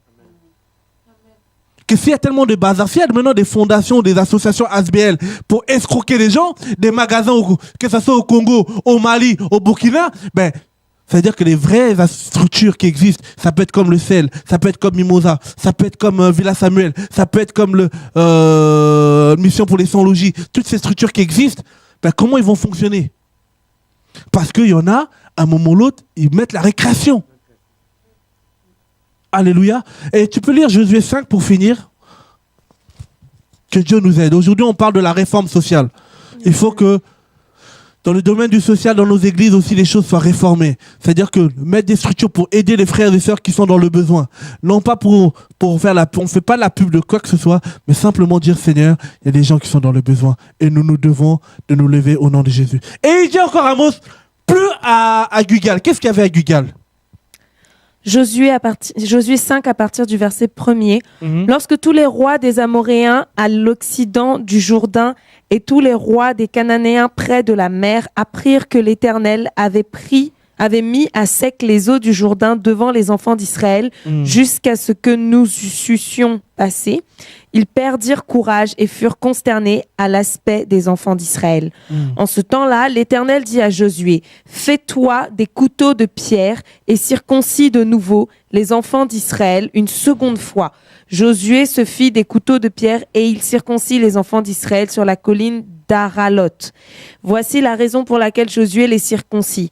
Tout le peuple sorti d'Égypte, les mâles, tous les hommes de guerre étaient morts dans le désert pendant la route après leur sortie d'Égypte. Tout ce peuple sorti d'Égypte était circoncis. Mais tout le peuple né dans le désert pendant la route après la sortie d'Égypte n'avait point été circoncis. Car les enfants d'Israël avaient marché 40 ans par le désert jusqu'à la destruction de toute la nation des hommes de guerre qui étaient sortis d'Égypte et qui n'avaient point écouté la voix de l'Éternel. L'Éternel leur jura de ne pas leur faire voir le pays qu'il avait juré à leur père de nous donner, pays où coule le lait et le miel. Ce sont leurs enfants qui étaient à leur place et Josué les circoncis car ils étaient incirconcis parce qu'on ne les avait point circoncis pendant la route. Lorsqu'on eut achevé de circoncire toute la nation, ils restèrent à leur place dans le camp jusqu'à leur guérison. L'Éternel dit à Josué, « Aujourd'hui, j'ai roulé de dessus vous l'opprobre de l'Égypte. » Et ce lieu fut appelé du nom de Gilgal jusqu'à ce jour. Les enfants d'Israël campèrent à Gilgal et ils célébrèrent la Pâque le 14e jour du mois, sur le soir, dans les plaines de Jéricho. Ils mangèrent du blé du pays le lendemain de la Pâque, des pains sans levain et du grain rôti. Ils en mangèrent ce même jour. Ok. On va s'arrêter là, merci. À Gilgal, simplement, c'est le lieu du roi. Gilgal veut dire roulement. C'est un lieu où Dieu, par sa grâce, l'eau coulait. L'eau, c'est la vie. C'est-à-dire là où le Seigneur était, il y avait la présence de Dieu. Frère, à Gilgal, il dit, n'allez plus à Gilgal parce qu'il n'y a plus d'eau. N'allez plus à Gilgal parce que Dieu a fermé. Frère, là où il n'y a plus la présence de Dieu, Dieu ferme les portes. C'est pas normal. C'est pour ça qu'il disait, à Bethel, lieu de transformation, les gens ne sont plus transformés. À Gilgal, lieu où le Seigneur faisait couler, comment on appelle ça, il y avait sa présence où les choses étaient là, où les gens avaient la vie, il n'y avait plus. À Beersheba, là où le Seigneur, par sa grâce, comment on appelle ça, à Beersheba, c'était un endroit où Dieu était toujours avec les enfants d'Israël dans leur combat, mais Dieu n'était plus. Frère, Dieu n'est pas sentiment. Sortons de nos systèmes. Nous voulons voir la gloire de Dieu dans tout ce que nous entreprenons. Le Seigneur est clair. Quand il commence une œuvre, il le ramène à la perfection. Si nous voulons voir sa main dans le travail, dans le service, dans tout, faut remettre l'arche à sa place. Faut, par la grâce du Seigneur, les pauvres soient soutenus dans nos assemblées. Non pas pour un bien de gagner des choses comme hier, on me disait, fais des projets, tu peux avoir beaucoup d'argent. Tu sais, Loufiane, tu fais rentrer un projet, tu doubles, comme les comptables, tu doubles la mise. Alors tout ce qu'on va te donner, tu divises ça par 2. 1, tu mets ta famille au beurre. 2, frères et sœurs, gratuitement. On a dit au nom de Jésus. Ou hier, on nous disait, oui, comme il y a la séparation, c'est en France, la loi 1905, entre la laïcité, la séparation entre l'État et l'Église. Bah alors, si tu veux qu'on ait subventionnement, enlève le nom de Jésus, comme ça on va donner 15 000, 20 000, 30 000. Frère, on a dit haut et fort que votre argent périsse au nom de Jésus, avec vous. Même avec les cacahuètes, les enfants par la grâce du Seigneur. Si le Seigneur a fait grâce, si le Seigneur a permis cette structure, aujourd'hui par la grâce du Seigneur, Burkina, Bénin, Haïti, Russie, Mali, Congo, et on continue par la grâce de Dieu. Non pas parce que nous sommes forts, non pas parce que nous sommes meilleurs, c'est parce qu'on a compris une chose, c'est garder Jésus. Amen. Garder Jésus. Ne pas faire pour faire un business. Parce que j'ai vu, j'ai un témoignage encore, je me rappelle encore, on était avec le pasteur Gilbert à l'époque, une femme qui a voulu faire un orphelinat au Congo-Brazza. Je lui ai dit, elle m'a dit, oui, Loufiane, j'ai besoin de conseils, tout ça. J'ai dit, c'est bien de faire un orphelinat, mais une chose est sûre, mets un conseil spirituel, mets une structure des frères et sœurs qui prient pour l'œuvre. Oh non, tu vois, Loufiane, là, il y a l'UNESCO qui va nous soutenir. Elle a fait même la corruption. Elle a fait un site pour les chrétiens. J'en rigole parce que ça fait rire. Un site pour les chrétiens et un site pour les païens. Ouais, tu vois, bon, les païens, comme il y a l'UNESCO qui va venir, tu vois, Jésus, ils vont pas nous soutenir. J'ai dit, ma sœur, fais ça, tu verras, Dieu va vous soutenir. Non, Loufiane, non, vous aussi, toi aussi, t'es trop, tu vois ce que je veux dire, non? T'es trop, d'accord, je préfère être trop, que le Seigneur continue d'être avec nous. Que d'être moins, ou être comme ça, et après, Dieu n'est plus là. Et cette sœur, elle est partie, elle a fait son association, ils ont fait des vidéos, ils m'ont montré l'inauguration de son association, c'était en 2005-2006, elle ne voulait pas écouter les conseils par la grâce du Seigneur, elle dit ok, ben avance. Hein. Et en 2006, comme ça, non c'était en 2006, en 2007 elle revient, on faisait une journée de solidarité, je me rappelle à Savigny à l'époque, et elle vient, elle me dit, hey, il est où Loufiane, je dis mais c'est quoi son problème? Et elle dit, au lieu de commencer à me dire, ma soeur, hein, qu'est-ce qu'il y a? Tu sais, gérer l'orphelinat, c'est dur. Hein. Je dis, oh. Déjà? Non seulement? Oui, non, mais tu sais, quand je gérais cet orphelinat, c'est comme si ma tête partait, je sentais, j'ai dit, Elle n'a pas voulu le conseil spirituel. Quand je dis conseil spirituel, en gros, des personnes qui sont mises là pour crier à Dieu pour que l'œuvre tient. Frères et sœurs, si l'œuvre tient, ce n'est pas parce qu'on est fort. C'est parce qu'il y a Dieu. Amen. Alléluia. Quand on met Dieu à la première place. On travaille dans un terrain, pour ceux qui connaissent le Congo, Ndjili, quartier 13. C'est miné, frère. Mais on a dit, je me rappelle encore à l'époque, l'UNESCO nous disait, vous voulez pas faire les choses à mon campagne? On a dit non, la lumière doit briller dans les ténèbres. Si là-bas c'est ténèbres, on va y aller. On nous a dit oui, mais bon, 2 ans, 3 ans, frère, ça fait 4, 8, 9 ans bientôt, par la grâce du Seigneur. Et on n'est même pas là-bas, ça avance tout seul. Et puis, elle est venue, elle a dit oui, pasteur, j'ai bien pris pour moi. Parce que vraiment, frère, aujourd'hui là, elle n'a plus d'orphelinat. L'UNESCO l'a oublié. Et elle m'a dit plus jamais je vais retourner au Congo. Elle était du Congo-Brazza. J'ai dit oh, mais faut y aller. Elle dit non, ces enfants m'ont eu. J'ai failli mourir. J'ai dit voilà.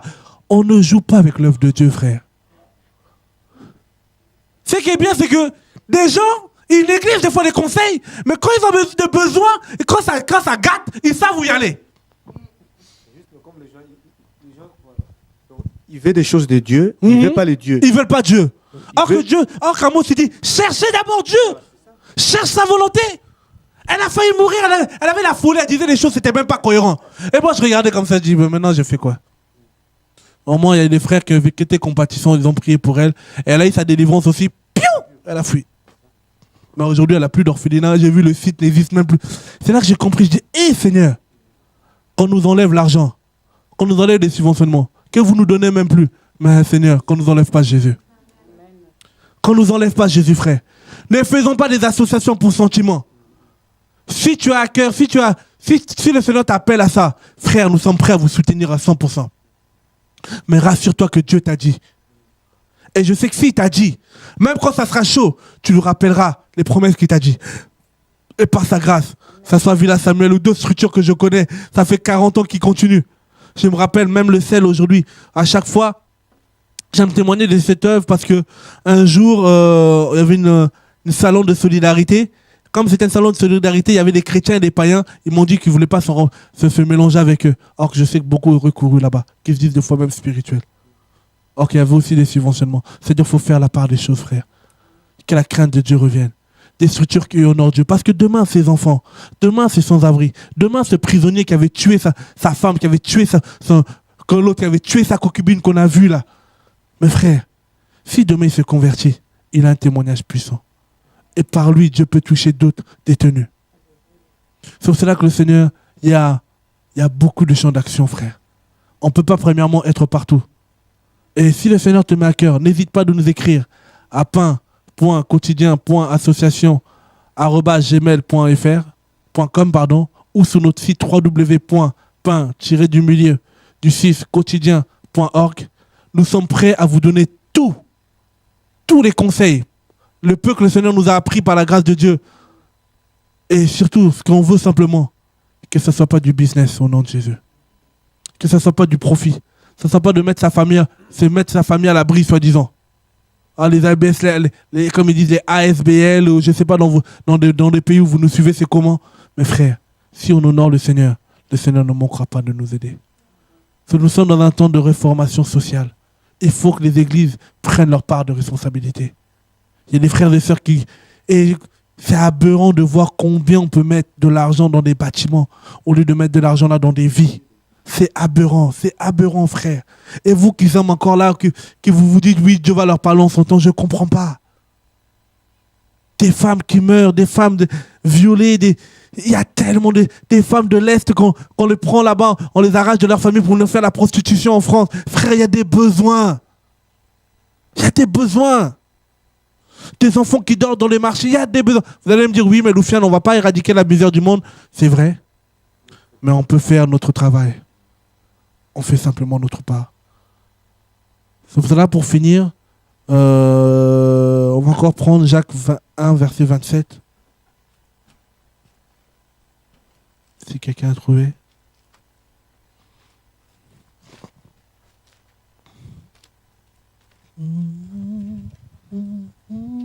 Tu peux lire, Aurélie? Jacques 1, verset 27. La religion pure et sans tache devant Dieu notre Père consiste à visiter les orphelins et les veuves dans leurs afflictions et à se préserver des souillures du monde. Frères et sœurs, c'est bien d'aider, mais c'est encore mieux de se préserver de toutes ces souillures.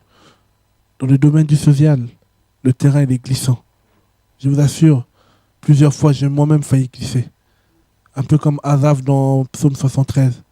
Mais comme le dit dans le verset 15, je n'ai pas voulu blasphémer le nom des enfants du Seigneur. C'est pour cela qu'on essaie de se maintenir.